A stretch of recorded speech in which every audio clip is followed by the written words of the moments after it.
ನಮಸ್ಕಾರ ಬಾಸು, ಎಲ್ರಿಗೂ ಸ್ವಾಗತ ಅಲ್ಲ ಸುಸ್ವಾಗತ ಅಂತ ಹೇಳ್ತಾ ಇವತ್ತಿನ ವ್ಲಾಗ್ ಸ್ಟಾರ್ಟ್ ಮಾಡೋಣ. ಇವತ್ತಿನ ವ್ಲಾಗ್ ಬಂದು ಆಸ್ ಯೂಶುವಲ್ ನಿಮ್ಗೆ ಗೊತ್ತಿರೋ ಹಾಗೆ ಮೋಟೋ ವ್ಲಾಗ್ ಇವತ್ತು ಕೂಡ. रोम रोम भाइयों, सिस्टम पार देंगे. ಸೊ ಗಾಯ್ಸ್, ಇವತ್ತಿನ ಬಿಸಿ ಬಿಸಿ ಟಾಪಿಕ್ ಅಂದ್ರೆ ಗ್ಯಾಸ್ ಸಿಲಿಂಡರ್ ಸಿಗ್ತಾ ಇಲ್ಲ. ಅದೇ ಇವತ್ತಿನ ಬಿಸಿ ಬಿಸಿ ಟಾಪಿಕ್. ನಮಗೂ ಬೆಂಗಳೂರಲ್ಲಿ ಇಂಥ ಬರಗಾಲ ಬರುತ್ತೆ ಅಂತ ಜೀವಮಾನದಲ್ಲಿ ಅನ್ಕೊಂಡಿರ್ಲಿಲ್ಲ ಗುರು ನಾನಂತೂ. ಇದೆ, ಇಲ್ಲೊಂದು ಸಮಸ್ಯೆ ಖಂಡಿತ ಇದೆ. ಒಂದಲ್ಲ ಅಣ್ಣ, ಬೇಜಾನ್ ಸಮಸ್ಯೆಗಳಿದೆ, ಆದ್ರೆ ಅದನ್ನ ಸಾಲ್ವ್ ಮಾಡಕ್ ಯಾವನೂ ಇಲ್ಲ ಅಷ್ಟೇ ಇಲ್ಲಿ.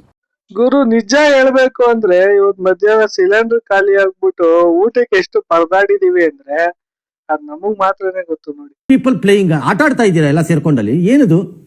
ನಾವಲ್ಲ ಅಣ್ಣ, ಇಂಡಿಯನ್ಸ್ ಬಾಳಲ್ಲಿ ಪೊಲಿಟಿಷಿಯನ್ಸ್ ಆಟ ಆಡ್ತಾವೆ. ಏನೇ ಹೇಳ್ರಿ, ಇನ್ನೊಂದ್ ಸ್ವಲ್ಪ ದಿವಸ ಹೋಗ್ಬಿಟ್ರೆ ಬೆಂಗಳೂರಲ್ಲಿ ಕುಡಿಯಕ್ ನೀರು ಸಿಗಲ್ವೇನೋ ಅಂತ ಪರಿಸ್ಥಿತಿ ತಂದಿಕ್ ಬಿಡ್ತಾರ ಗುರು ನಿಜ. ನಮ್ ಇಂಡಿಯನ್ಸ್ ಜೀವನ ಹೆಂಗಾಗ್ಬಿಟ್ಟಿದೆ ಅಂದ್ರೆ ಇವಾಗ ಮುಂದೆ ಹೋಗ್ತಾ ಇಲ್ವಾ ಖಾಲಿ ರೋಡು, ಆ ತರ ಆಗ್ಬಿಟ್ಟಿದೆ. ಎಷ್ಟೇ ತಾರ್ ಹಾಕಿ ಪ್ಯಾಚ್ ಹಾಕಕ್ ನೋಡಿದ್ರು ಒಂದಲ್ಲ ಒಂದ್ ಕಡೆ ಕಿತ್ಕೊಂಡ್ ಹೋಯ್ತಾನೆ ಇರುತ್ತೆ.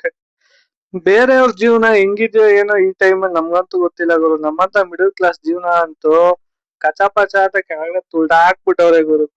ನನ್ ಪರಿಸ್ಥಿತಿ ಹೇಗಾಗಿದೆ ಅಂದ್ರೆ ನೀವೇ ಒಂಚೂರು ನೋಡ್ಕೊ ಬನ್ನಿ, ಗೊತ್ತಾಗುತ್ತೆ ಈಗ. ನೋಡು ಗುರು, ಇದೇ ನನ್ ಜೀವನ. ಎಣ್ಣೆ ರೇಟ್ ಜಾಸ್ತಿ ಆಗ್ಬಿಟ್ಟು ಎಣ್ಣೆ ಸಿಗದೆ ಬೆಂಗಳೂರು ಫುಲ್ಲು ರಾತ್ರಿ ಅಲ್ಲಿಯ ಪರಿಸ್ಥಿತಿ ಬಂದ್ಬಿಡಿದೆ ನಿಮ್ಗೆ. ಈ ಕಡೆ ಸಿಗಲ್ಲ, ಸಿಕ್ಕಿದ್ರೆ ರೇಟ್ ಜಾಸ್ತಿ. ಏನ್ ಮಾಡೋದ್ ಗುರು, ಜೀವನ ಈ ತರ ಆಗ್ಬಿಟ್ರೆ ತುಂಬಾ ಕಷ್ಟ. ಜೀವನ ನಡ್ಸೋದೇ ಕಷ್ಟ ಆಗ್ಬಿಡುತ್ತೆ, ಅದು ಎಸ್ಪೆಷಲಿ ಬೆಂಗಳೂರಲ್ಲಿ. ಏನ್ ಮಾಡಕ್ ಆಗಲ್ಲ, ಅವ್ರವ್ರು ಕೇಳ್ಕೊ ಬಂದಿದ್ ಅವ್ರವ್ರದ್ದು ಅಂತಾರಲ್ಲ ಆ ತರ.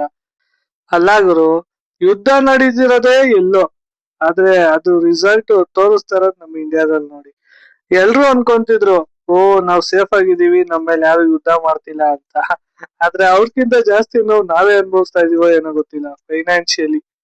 ಸೊ ಏನು ಹೇಳಕ್ ಆಗಲ್ಲ ಇದ್ರ ಬಗ್ಗೆ. ಸೊ ಒಂದ್ ಹೇಳ್ಬೋದು, ಆದಷ್ಟು ಬೇಗ ಇದೆಲ್ಲ ಕ್ಲಿಯರ್ ಆಗಿ ಬ್ಯಾಕ್ ಟು ನಾರ್ಮಲ್ ಅಂತ ಆದ್ರೆ ನಮ್ ಜೀವನನು ಒಂಚೂರು ಸುಧಾರಿಸ್ಕೋಬಹುದು ಅನ್ಸುತ್ತೆ. ಸೊ ಹಾಗೆ ನಿಮ್ ಊರುಗಳಲ್ಲಿ ಸಿಲಿಂಡರ್ ಸಿಗ್ತಿದ್ಯಾ, ಎಣ್ಣೆ ಸಿಗ್ತಿದ್ಯಾ ಅಂತ ಎಲ್ಲ ಕಮೆಂಟ್ ಮಾಡಿ ತಿಳಿಸಿ ಅಂತ ಹೇಳ್ತಾ ಇವತ್ತಿನ ವ್ಲಾಗ್ ಇಲ್ಲಿಗೆ ಮುಗಿಸ್ತಾ ಇದ್ದೀನಿ.